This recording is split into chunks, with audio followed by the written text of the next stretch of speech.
इस सिलसिले में आप ये देख रहे हैं कि एक एलिमेंट को हम नज़रअंदाज करें, जिसका इशारा आज ख्वाजा साद रफ़ीक साहब ने भी अपने ट्वीट में किया, और दीगर वहाँ की जो क़यादत है बलूचिस्तान की, वो भी यही बारहा कह रहे हैं कि जो रियासती इदारों में और हम वहाँ की आवाम में एक गैप देख रहे हैं, एक खला देख रहे हैं, उसको पुर करने की भी बड़ी ज़रूरत है।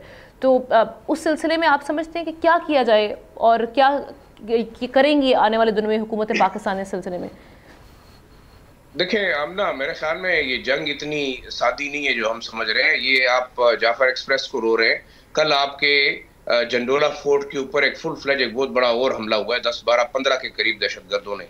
इससे पहले बनू के ऊपर इसी तरह एक फुल फ्लेज हमला हुआ था 10-12 लोगों का। तो अब आप देख लें, स्ट्रेटेजी उनकी चेंज हो गई है। मैं आपको बता रहा हूँ कि बाकायदा शबबंदी हुई है, अफगानिस्तान के अंदर रीअलाइनमेंट हुए है तमाम दहशतगर्द ग्रुपों के। यूनाइटेड नेशंस की रिपोर्ट वैसे नहीं आई।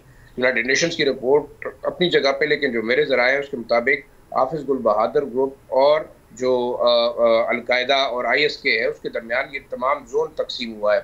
नॉर्दर्न रीजन और जो सदर्न रीजन है पाकिस्तान का, जिसमें बलूचिस्तान और साथ साथ जो है वो पूरा खैबर पख्तूनख्वा का जो कबायली इलाका है, उसको बाकायदा इन्होंने सबबंदी करके डिस्ट्रीब्यूट करके अब ऑर्गेनाइज कार्रवाइयाँ करेंगे। अब तो आप पे हमले हो रहे हैं, और हमले मैं ये समझता हूँ कि जाफर एक्सप्रेस जो है, ना तो DLA की इतनी कैपेबिलिटी थी कि वो कर सकती थी। ये एक ऑर्गेनाइज हॉस्टाइल कंट्रीज और तमाम ओवरऑल जो ऑनलाइन बिल्कुल दहशतगर्द जो है वो इंडियन मीडिया के साथ लाइव जो है वो टेलीकास्ट पे जा रहे थे। दूसरा देखें, अफगानिस्तान अब तो सबूत की कोई बात ही नहीं है। उनका जो अलमरसाद जो तालिबान की एक स्पाई एजेंसी है, उनके आप वेबसाइट्स पे देखें, उनके ट्वीट्स को देखें, उनके जो ऐसे लगता था कि जैसे लाइव वो वहां से ट्रांसमिशन कर रहे हैं। लेकिन अफगान हुकाम ने अलबत्ता इन एलिगेशंस को जी डिसमिस कर दिए।